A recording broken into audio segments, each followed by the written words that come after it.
त्र्यंबकं यजामहे सुगंधिं पुष्टिवर्धनम् उर्वारुकमिव बंधनात् मृत्युर्मोक्षयमामृतात्। ये है जानकी और ये है दीनानाथ। ये दोनों पति पत्नी एक गांव में रहते थे। इनकी कोई संतान नहीं थी। जानकी को भगवान शिव में बहुत ही आस्था और प्रेम था। दीनानाथ टोकरी में सब्जी लेकर बाजार रोज जाते और वही बेचते। जो भी मिलता उससे गुजारा हो जाता। एक दिन, अरे जानकी कहाँ हो, जल्दी आओ, मेरा सर फटा जा रहा है, ये टोकरी उतारो।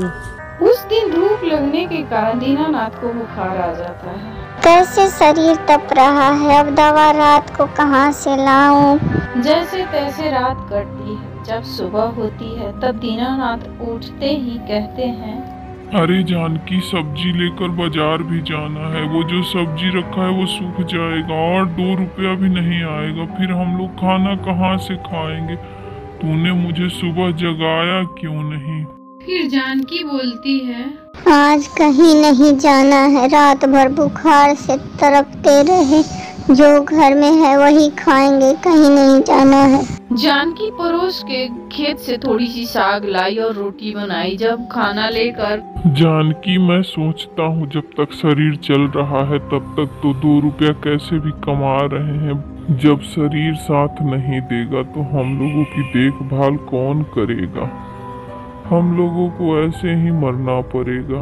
हमारी भी कोई संतान होती तो बुढ़ापे का सहारा होता। तुम दिन रात भोलेनाथ की पूजा करती रहती, भगवान एक बेटा हमको दिए होते तो।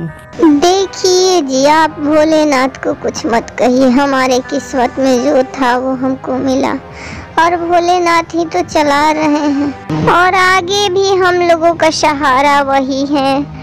जानते हैं भोलेनाथ बड़े दयालु हैं, अपने भक्तों के तकलीफ को नहीं देख सकते, किसी न किसी रूप में अपने भक्तों का सहारा बन ही जाते हैं। इतना विश्वास रखिए आप, हम बिना खाए नहीं मरेंगे, मुझे तो पूरा विश्वास है अपने भोलेनाथ पर। 2 दिन बाद दीनानाथ सब्जी बेचने जाते हैं और रास्ते में थक जाने के वजह एक पेड़ के नीचे टोकरी रखकर खुद भी बैठकर आराम करने लगते हैं। तभी वहाँ एक सांप आता है और दीनानाथ के टोकरी में छुप जाता है। दीनानाथ इस बात से अनजान टोकरी सर पे उठाते हैं और गांव में बेचने चले जाते हैं। सब्जी ले लो, सब्जी, हरी हरी ताजी ताजी सब्जी। लेकिन उस दिन उनकी सब्जी एक भी नहीं बिकती है। एक मोहल्ले से दूसरे मोहल्ले ऐसे ही बोलते जाते हैं। बाद में हार कर वापस घर आ जाते हैं। जानकी पता नहीं आज हमारी सब्जी क्यों नहीं बिकी, कोई नहीं खरीदा। यह सुनते ही जानकी उनको समझाती है, आप चिंता मत करो, भगवान को जो मंजूर होगा वही होगा, कोई बात नहीं, आप यही आराम करो, मैं इसी सब्जी में से थोड़ी सी बनाऊंगी क्योंकि आटा और चावल कुछ है भी नहीं घर में। दीनानाथ वहीं लेट जाते हैं और यही सोचते हैं कि अब ये मेरे से काम हो नहीं रहा है, भगवान भोलेनाथ कब तक ऐसा चलेगा। इधर जानकी सब्जी की टोकरी लेकर बैठ रही, सोच रही है कौन सी सब्जी बनाऊं।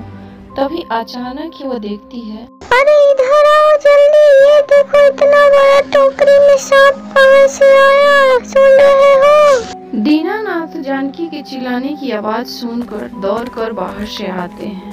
टोकरी में सांप कहाँ से आ गया, मैं देखता हूँ। दीनानाथ घर के अंदर पहुँचते हैं तो सही में सांप था, लेकिन अचानक अजीब सा प्रकाश उत्पन्न होता है और वह सांप एक बालक बन जाता है और माँ माँ कहते हुए वो उन दोनों के पास आ जाता है। बेटा ये कैसा चमत्कार है, अभी तो यहाँ सांप था, तुम कहाँ से आ गए, तुम कौन हो और मुझे माँ क्यों कह रहे हो। तभी जानकी देखती है कि वह बच्चा शंकर जी के रूप में दिखने लगता है, लेकिन वहीं दीनानाथ को वह शंकर जी नहीं दिखाई देते, वो लड़का ही दिखाई देता है। जानकी सब समझ जाती है कि ये शिव जी का ही चमत्कार है। उसके बाद उसको लेकर वो शिव मंदिर जाते हैं। वहाँ भगवान शिव के सामने माथा टेकते हैं, पूजा करते हैं, उनका धन्यवाद देते हैं और उसके बाद वापस घर आते हैं।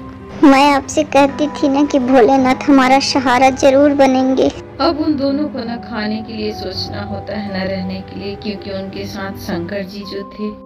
कुछ दिनों बाद दोनों के शरीर से आत्मा निकल जाती है और शिव जी में लीन हो जाती है। ऐसे उस गरीब का उद्धार करते हैं महादेव। हर हर महादेव। धन्यवाद दोस्त।